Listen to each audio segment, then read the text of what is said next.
Selamat berjumpa kembali dalam Sapaan Gembala dengan tema Kasih Karunia Demi Kasih Karunia.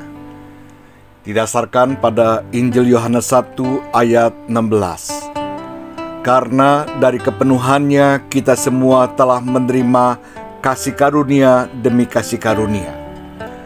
Istilah kasih karunia bukanlah istilah yang asing bagi kita, yang dalam bahasa Ibrani hesed atau dalam bahasa Yunani charis, yang mengandung pengertian suatu pemberian cuma-cuma yang sebenarnya manusia tidak layak untuk menerimanya.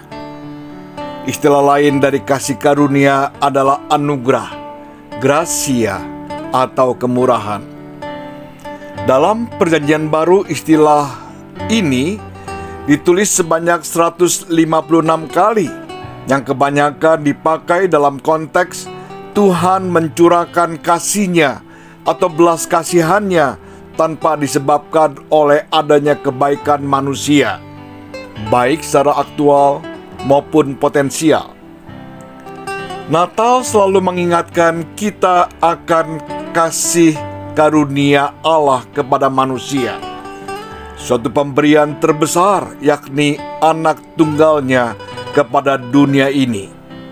Yohanes 3 ayat 16. Karena begitu besar kasih Allah akan dunia ini, sehingga Ia telah mengaruniakan anaknya yang tunggal, supaya setiap orang yang percaya kepadanya tidak binasa, melainkan beroleh hidupnya kekal. Hidup kekristenan kita dimulai dari kasih karunia dan berlanjut kepada kasih karunia berikutnya. Artinya, Allah lah yang pertama-tama menyatakan kasih-Nya kepada kita sehingga kita memperoleh anugerah keselamatan di dalam Tuhan Yesus. Dan selanjutnya, hidup kita dipenuhi dengan kasih karunia Allah yang tidak pernah terhenti atau terputus. Seperti yang dikatakan tadi dalam Yohanes 1 ayat 16. Karena dari kepenuhannya kita semua telah menerima kasih karunia demi kasih karunia. Terjemahan lain dikatakan, Ia penuh kasih, tiada hentinya, Ia memberkati kita. Gambaran kasih karunia demi kasih karunia dilukiskan seperti gelombang laut, di mana gelombang atau ombak yang di belakang menumpuki gelombang atau ombak yang di depan secara terus-menerus, atau seperti ombak lautan yang datang tiada putus-putusnya. Belum selesai ombak menghempas, tampaklah sebuah ombak lain yang segera menyusul. Tatkala kita berada di dalam Kristus, kita tidak akan kekurangan kasih karunia. Dalam keadaan apapun, dalam keadaan susah atau senang, dalam keadaan kelimpahan atau kekurangan, dalam keadaan sehat atau sakit, kasih karunia Allah selalu kita alami. Seperti yang dikatakan dalam Ratapan pasal 3 ayat 22 dan 23. Tak berkesudahan kasih setia Tuhan, tak habis-habisnya rahmat-Nya, selalu baru tiap pagi, besar kesetiaan-Mu.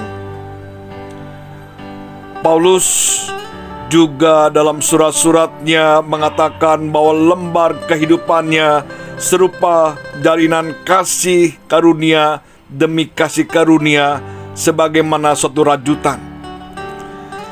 Kasih karunia Allah dalam Kristus yang memulainya. Kasih karunia yang sama memampukannya untuk terus berkarya dan bertahan sampai akhir. Hal yang menarik dari Paulus, ia tidak berhenti di tataran kasih karunia saja, tetapi juga ia mendorong jemaat untuk hidup berpadanan dengan panggilan itu. Ia tidak hanya melihat ke masa lalu dengan rasa syukur, tetapi juga menghidupi panggilan itu berdasarkan kasih karunia Allah.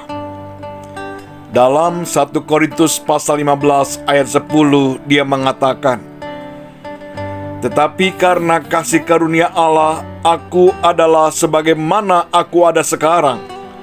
Dan kasih karunia yang dianugerahkannya kepadaku tidak sia-sia. Sebaliknya aku telah bekerja lebih keras daripada mereka semua. Tetapi bukannya aku, melainkan kasih karunia Allah yang menyertai aku. Kita ada karena anugerahnya.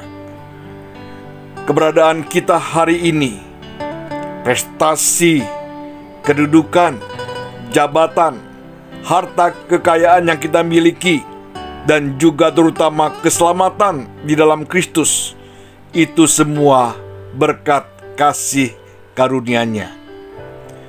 Marilah kita nyatakan syukur atas kasih karunia demi kasih karunia Allah kepada kita.